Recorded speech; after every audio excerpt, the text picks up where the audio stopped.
It's Panda here, and today we're going to be talking about Ladiva in the new granblue patch. And if everybody doesn't know, the granblue patch dropped about 4 days ago. I wanted to cover this ages ago, but as well as I was better to get VSF. But to talk about the new patch, of course, a bunch of characters were insanely hurt. For example, Ferry, for being the better player, which is quite insane. 6XL now getting buffed, so you can now do link into medium every time, which is a pretty good buff in general. Scaling has been killed on it, goes down to 7% as if it's like a been second hit.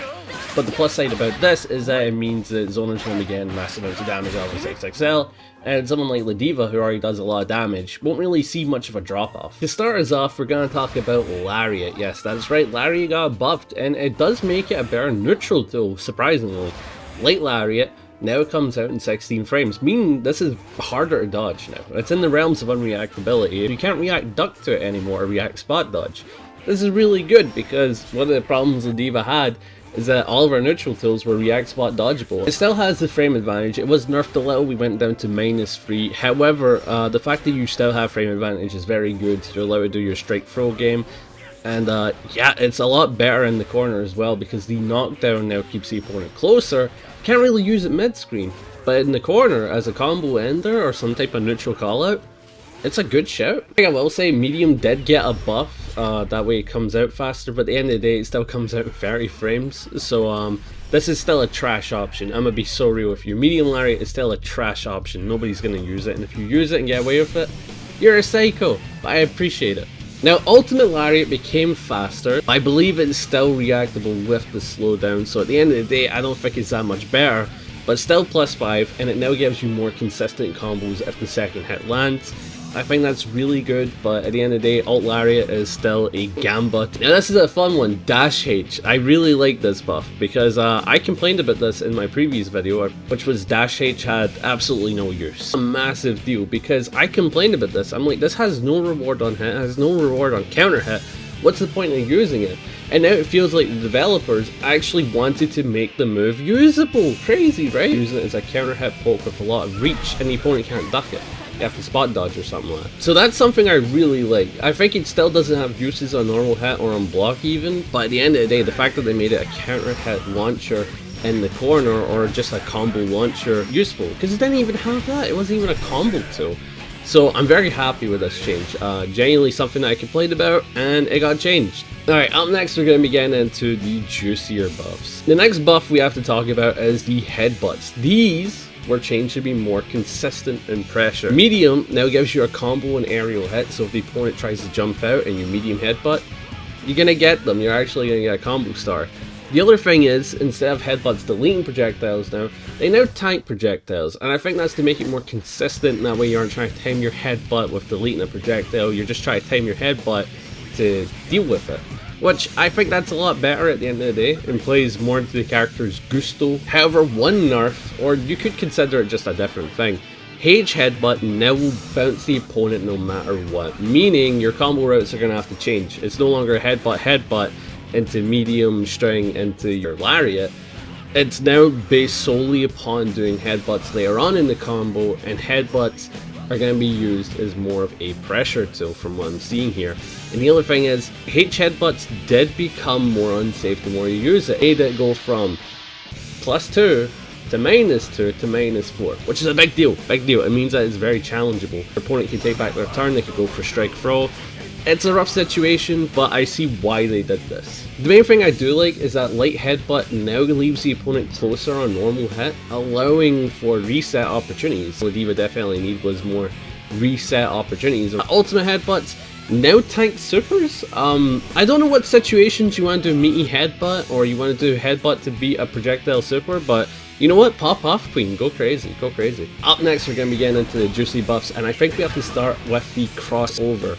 The roll ability. Ladiva has a unique buff that no one else really got, which is that they can cancel the roll to do a command grab. That's right, she can cancel her roll to do the command grab now. That's massive. You can roll past a projectile, cancel it, and command grab it.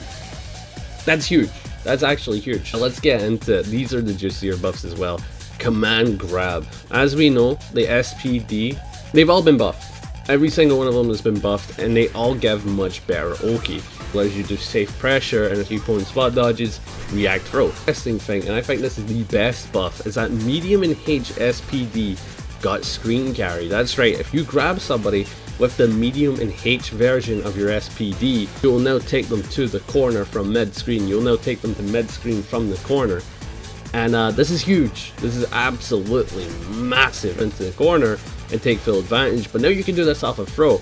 And it does get easier because medium got better reach on the command grab. That's right, the medium version now has way better reach compared to the last time it had it, or H version. So this will be now the go-to on specific reaches, and I think that's really good because medium didn't really have a use for me. Damage, the medium and light version got more damage, meaning they're more threatening throw to use. At the end of the day, when you build a character around either throwing the opponent, they need to have one of two things, which is either damage or Oki. And the thing is, Ladiva had neither before this patch. Her Oki was subpar, and her damage was awful. Next big buff, not only did the H version become a better throw to use because of the screen carry that you get, it now gives you headbutt Oki. So now you have a choice, medium version for reach and the screen carry, or the H version for more damage and headbutt Oki. I thought that was a really good change as well. So yeah, the main thing is all the command grabs did get some type of nerf, and that is they are all whiff punishable.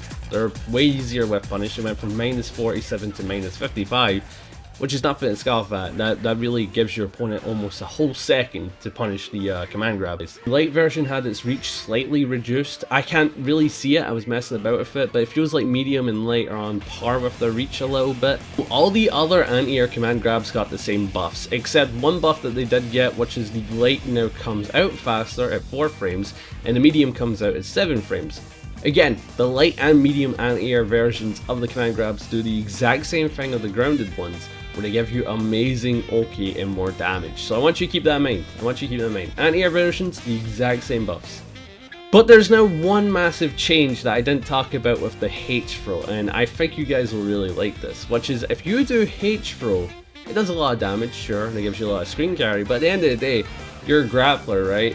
This isn't really a lot of damage off of throw. However, if you do down ultimate throw or DP ult throw, you can now combo it after your H throw because it launches the opponent higher. That's right, you can extend your damage even more as a grappler, and I think that's awesome. Yeah, any route that ends with anti-air H throw, or any route that ends on standing H throw, you can now combo into this. So if you want to extend that damage even more, this is the go-to. It's very good. I think this is a very good story worth of buffs. However, I'm going to get into the character strengths now and talk about what I think is the great thing about the character and what's the bad thing about the character. I think these buffs are needed, absolutely. There's no challenging that, everybody agrees. She is still doing massive damage, and her strike game is really good, but different, right? It's really different now because of the combo routes. But here's the thing, and that is she has one massive weakness, which is spot dodgeable, right? Even at the end of the day, all these pokes that you're doing besides the light lariat, which is now a godsend, trust me fellas, this is a godsend, it's still spot dodgeable, it's all still duckable, and if you go for me headbutt, which is what they're definitely trying to tell you to do as an incentive, that's reactable spot dodgeable. You can wake up, spot dodge at frame 1, and punish it. I honestly don't understand why this is the incentive. I think they should have maybe did this with H headbutt because medium headbutt isn't doing this. And the other thing to note is that a move like Garuda is amazing in a game like Strive, right? There's no spot dodge, there's only really wake up DP, wake up super, so at the end of the day, Meaty Garuda is amazing in that game. But if I took Meaty Garuda to a game like Granblue, where it has brave counters and spot dodges, it's not good. It's genuinely not a good tool. I think it'd be the worst tool in Potemkin's toolkit in a game like Granblue, because it's reactable, you can spot dodge it, and you can brave counter it. So for a character like Ladiva, giving your opponent more opportunity to spot dodge you and brave counter you is not a good thing. It's not what you want, and I feel like that really hurts the character, that they have to deal with these things a little bit more often now. I will also say is that because the meta is definitely changing, a lot of really good zoners that get hit in this patch might be able to help the character out, not gonna lie. I think that might help the character out to get her out of this irrelevant spot that she's been in since the launch of the game. And do I still think that they are the worst modern grappler of all time? It's still up there. It is still up there. I mean, to be fair, I've played Tezok and Garo. I don't think anything will compare to Tezok and Garo. But Ladiva as a modern grappler is still in a rough state, but we have to give it more time in my mind. Because the dash H could be amazing buff that I didn't even really think of too much. And the command grabs could really change up the game. Genuinely, they're that good. The command grabs are amazing. I think they're the best grab that I've seen in a modern grappler because they give Oki damage and corner. There's not many other command grabs that do that. So yeah, we have to give this more time, and I recommend everybody learn new carry routes to the corner. And yeah, I hope everybody has a good time. So